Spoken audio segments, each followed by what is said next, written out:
Hello and welcome to the 9 News Business Buzz, where we take up what's happening in business, how it impacts you, and our economy. I'm your host, Ryan Frazier, 9 News business expert and CEO of Frazier Global. I'm joined by my partner in crime, Ed Sealover of the Colorado Chamber of Commerce and the editor of The Sum and Substance. Ed, great to have you back on the show. It's good to be talking again. Yeah, we got a lot of great stuff to cover, and I want to welcome our very special guest here today, Colorado Senate President James Coleman. Senator, welcome on the show. Thank you so much for having me. We want to get into some juicy topics with you, like what happened this legislative session, and we want to hear your view on affordability, because I know that was one of the big themes this year, but also what went well in your view and what went bad for that matter, and everything in between. So let's start off with that conversation. When you think about the outcomes of this legislative session and how the Senate and the House and the governor have been able to address the affordability concerns of Coloradans, what comes to mind?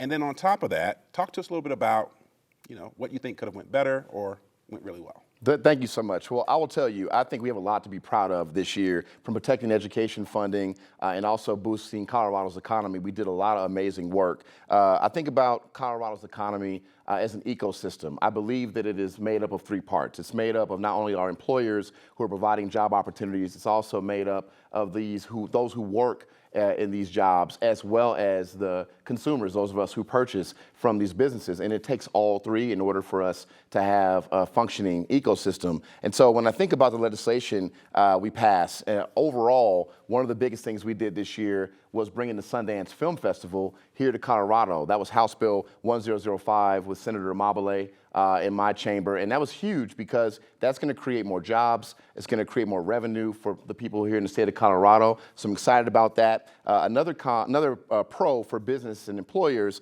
was House Bill 1021. This was a bill that incentivized more of our businesses to become employee-owned, so that more of our individuals in the state of Colorado who want to work and have a job, but also want ownership, can help build wealth. We passed House Bill 1208, policy regarding tip credit that allows municipalities to make a decision about what's best for their local restaurants. When it comes to employees, we passed House Bill 1001. This was a bill we passed to support Colorado workers, to improve our laws around wage theft, which shorts workers across the state millions of dollars every year. We want to create a more fair process when it comes to supporting our employees. And then lastly, when it comes to us all as consumers, we passed a House Bill 1010, legislation to protect consumers. It lowers costs for Coloradans by prohibiting price gouging on everyday necessities that we all need, as well as House Bill 1090 by Senators Wiseman and Cutter. That's a bill that cracked down on junk fees, for those additional fees that get tacked on to your order that you didn't know about until after. So a lot of great work. None of these bills are just good for business or just good for the employee or just good for the consumer. We believe these bills are good for the entire ecosystem. Yeah, anything with Ticketmaster, I'll get into that later. No, but, yeah. But one of the big conversations we've had, I think, on this show since the very inception is Colorado's regulatory environment. I'm going to kick it over to Ed, but I think there's a lot of discussion that needs to be had around how government regulations can effectively protect consumers without unduly burdening businesses. And Ed, I'd love to hear your thoughts here as we kind of weigh into some more questions. Yeah, what I wanted to ask you about is it seemed to me that there was a big difference between Republicans and Democrats this year on what affordability meant. You both said, look, this is the crisis we need to address. Republicans came out and said, we want to roll back regulations, we want to roll back state fees, and that's how we're going to deal with affordability. Democrats said more in law, we're going to stop what businesses are charging. You had the price gouging bill you mentioned. There were 2 child care bills that would have put caps on what could have been charged there. Meanwhile, all the Republican bills died. Most of those Democratic bills were cut back pretty severely. And the only thing that got through was a regulatory reform bill saying we need to audit a couple of the state's most regulatory departments a little bit more.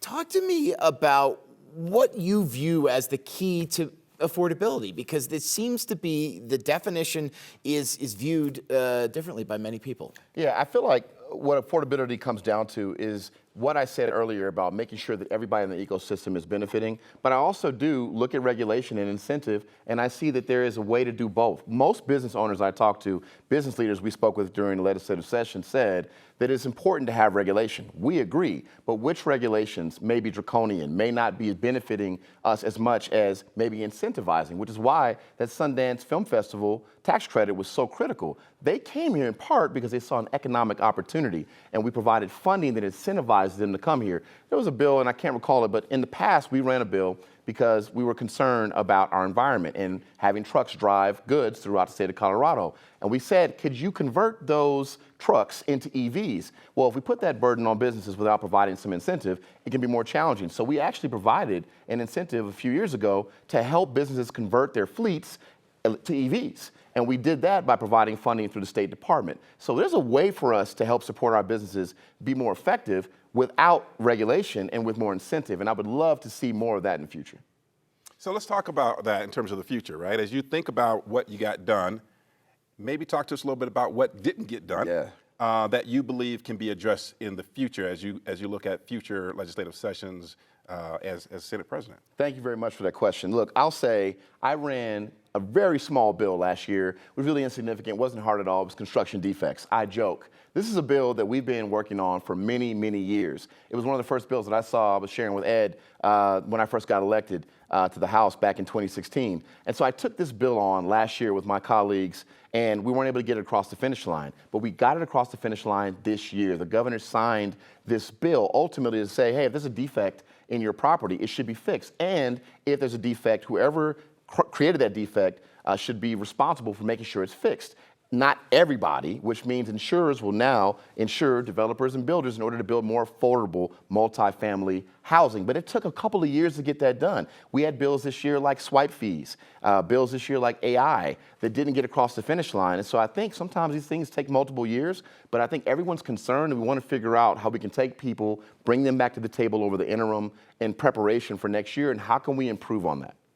Well, you know, I think as a business owner myself, right, I'm not just a 9 News business expert. I run a company, you know, and I think having legislators who understand that what you're doing down there impacts people in their everyday lives and can make life harder or can hopefully make it a little better, especially when you're trying to navigate complex regulatory environments and administrative requirements and you're trying to keep a company profitable. So I'm happy to hear that you all can maintain a commitment to working on whatever didn't get done this session that you can do next session. And as we wrap up, anything else you think we ought to ask the senator before we let him loose? You mentioned the idea of the incentives that were offered in the past. With the budget and the current situation it is, are we in a post-incentive phase now? Do you need to look for new ways to provide regulatory relief beyond incentives? I do think so. And again, we were going to look at a policy this year, and we have more work to do on this, that will actually audit some of the regulation that we have within the State Department to determine whether or not they're benefiting. We don't want to pass any bills for a bill signing and a nice pen and a photo op. We actually want these bills to be passed, implemented, and make an impact. So when it comes to regulatory policy, we're open to looking at things that we can scale back on and figure out how we do get more funding in order to provide more incentives for our businesses in the state of Colorado. Colorado Senate President. About that next year. Let's do it. I'm sure you will. Colorado Senate President James Coleman, thanks for joining us, and we look forward to having more conversations with you about how we can create a more competitive and business-friendly Colorado. Thank you both. Thank you. All right, let's keep the conversation moving along here. You know, with the governor's expected veto of the Labor Peace Act overhaul, the focus now shifts to Labor's next move, the Just Cause ballot initiative. Ed, what exactly does this initiative propose to do, and what are the implications for Colorado? I would argue, first of all, just to set this in perspective, the implications of the Just Cause ballot initiative are far greater than the implications of the Labor Peace Act overhaul that we've discussed a number of times. The idea of Just Cause is this, that employers must have a reason to fire an employee. And you might say, oh, they do now. No, that's actually not true. You don't need a valid reason to fire an employee. You could say, look, they're not working out. This is not blending with the team. I'm sorry, you've got to go. Under the Just Cause ballot initiative, you would have to have a specified reason, and there's only about 6 of them that are allowed to get rid of someone. And these are things like gross negligence or incompetence or repeated violation of company rules that have to be documented first and and they must be allowed to cure their violations before you just get rid of them. Only one state has a just cause law right now. That's Montana, and it has enough loopholes where it's not really effective in a lot of ways.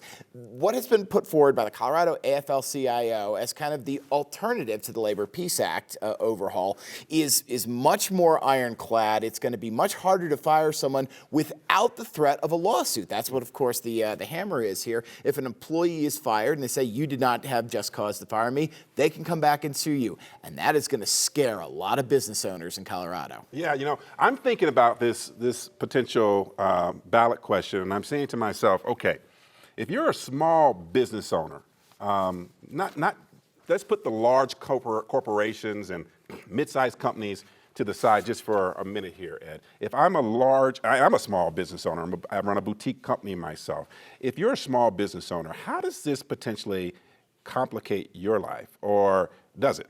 The smallest business owners, we should mention, would not be affected. The ballot initiative applies this to only employers with 8 or more employees. So, That's pretty small. Yeah, yes, you're right. But the 2-person company who might bring on some help might not be affected here. What this does is it makes you think twice, not just about firing someone, but more importantly, about hiring someone. If you are now in a position where you cannot easily get rid of someone who is not advancing your business and who is not helping you succeed, you're going to think twice about whether they should have been hired in the first place. And maybe you're not going to hire. Maybe you're going to keep doing that work yourself. Maybe you're going to keep with your small staff and you're going to pile more onto your employees because I know them. I don't have to worry about whether or not I'm going to regret hiring them or not. Right. I think about if this passes and I'm a small business owner, which I am, and I have 8 employees, which I do, part-time and full-time. Do I now start to do more contract employees? Is that the workaround? Or do I simply just not hire, right? Because this is going to complicate my ability to manage my business. Again, I understand that there are reasons that those feel you should push this initiative forward, and I want to talk about the pros as they see it. But, I'm also thinking about how this could really have implications for folks who are trying to make hiring decisions, and especially our small businesses, which are the backbone of our economy here in Colorado, and for that matter, around America.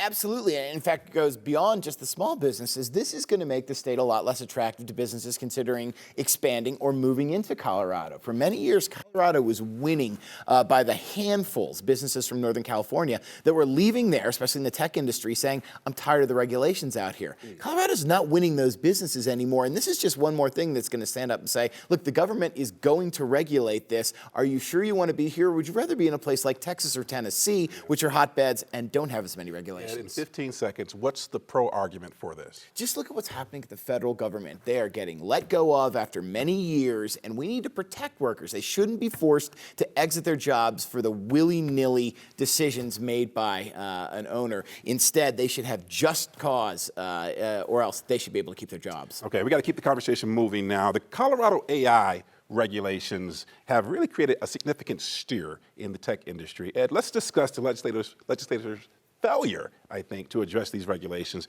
and resulting concerns from the business community. Absolutely. Now, in 2024, the legislature passed the most comprehensive AI regulation law in America. But Governor Polis signed it, he said, with reservations, and then put out a letter with the Attorney General's office saying, look, we're going to fix this because we realize a lot of this is too onerous. Just one example of what they believe is too onerous. There is a consumer appeal law in there that any time a decision is made by AI, you can appeal that decision to the company. Well, if you're a small company that happens to use AI to make a lot of decisions, you could be bogged down in dealing with consumer appeals over and over and over again and not actually get to the work that you need to do. So they came back this year and said, okay, here is a wide list of things we want to do differently. In fact, they met over the interim with a task force saying, here's how we could change it. But they could not get to an agreement. And so rather than push a bill that was going to be fought over incessantly in the last 3 days of the session, Senate Majority Leader Robert Rodriguez said, forget it. I'm killing it. And we're going to work through the offseason and maybe see if we can find consensus here. But for right now, what goes into effect on February 1st of 2026 is a bill that most AI companies say is too onerous and could drive developers out of the state. Yeah, this debate over AI regulation really highlights the challenges of balancing technological innovation with consumer protection and business interest. Has there been any discussion about how, if if you will, it might affect everyday Coloradans? Well, I think the everyday Coloradans are the ones that are using AI and not knowing it. So, in a sense, one of the holdups to getting something passed this year was the consumer advocate said, wait, we don't want to pull back regulations too much. You might have an important decision made about your health care or your insurance or even getting hired at a job made by AI and you don't know it. So this bill, the one that passed in 2024, is key to saying, okay, we'll tell you if AI was a substantial factor in making your decision, and we will let you appeal it if you didn't like the decision that was made by AI.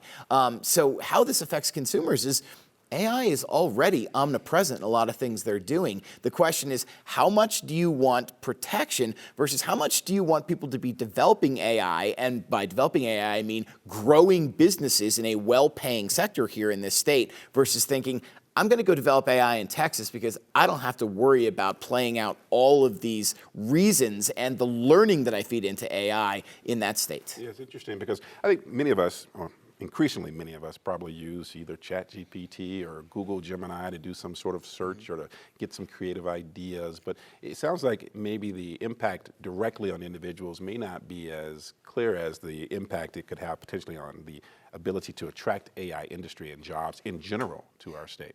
In a lot of ways, yes, because the bill doesn't deal with ChatGPT. It deals with what is called consequential decisions. For example, if AI steps in and says, no, this is not a medication we're going to allow you to take as part of an insurance plan. So the individual that may be affected here is the individual in the technology industry, that kid coming up through high school that wants to work in the AI field but may not find an AI field to work in Colorado if the regulations push out developers. I think that's a really big deal. Let's talk about maybe what's coming. You know, the earlier conversation, Senator Coleman indicated that they realized there's some things that didn't get done this last session that may take multiple years to get done. What's your take on that? Is this something you think will get addressed in the lead up to the 2026 legislative session, or? Well, I think it has to. At this point, nobody is happy with what's in place, and they need to fix it by February 1st. The rumor is that there will be a special session later on this summer that will deal with Medicaid cuts from the federal government, and that will also deal with AI. But that means between now and August, there's going to have to be a lot of talks about specifically what can we do to find consensus on this. I don't think we want to go into February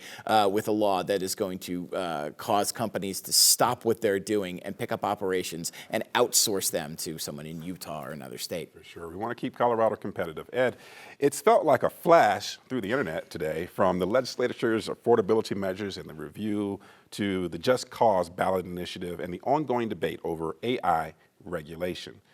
For our viewers, we aim for you to stay informed, to be engaged, and to get ahead of the game. So be sure to stay tuned for more in-depth business discussions on the Business Buzz.